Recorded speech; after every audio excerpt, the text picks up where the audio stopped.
नमस्कार. आज आपण बनवणार आहोत उपवासाचा बटाटा. त्यासाठी 2 बटाटे घेतलेले आहेत. त्यांची आपण साल काढून घेणार आहोत.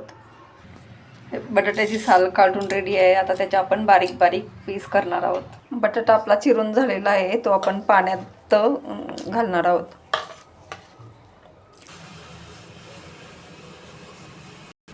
बटाट्यासाठी आपण शेंगदाणे आणि हिरव्या मिरच्या मिक्सरला बारीक करून घेणार आहोत.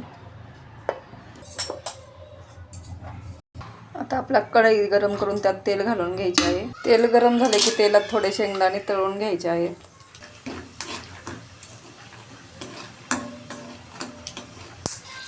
तळलेले शेंगदाणे आपण काढून घेऊ.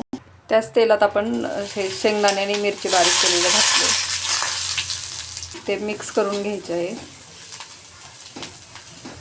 ते थोडे परतले की त्यात आपण कापलेला बटाटा घालून घेणार आहोत.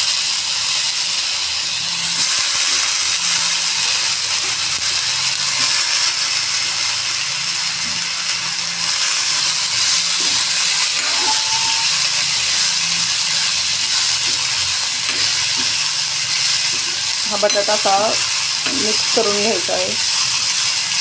बटाटा शिजण्यासाठी त्यात थोडे पाणी घालून घ्यायचे आहे.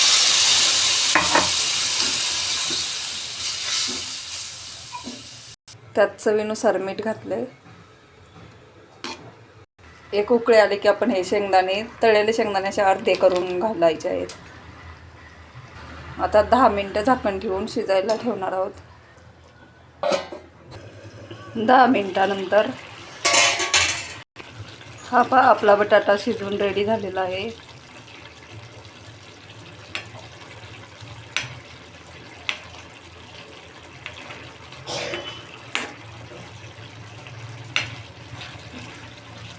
उपवासासाठी असा बटाटा नक्की ट्राय करून पहा. ज्यांना खिचडी आवडत नाही त्यांनी असा बटाटा करून खायला काहीच हरकत नाही.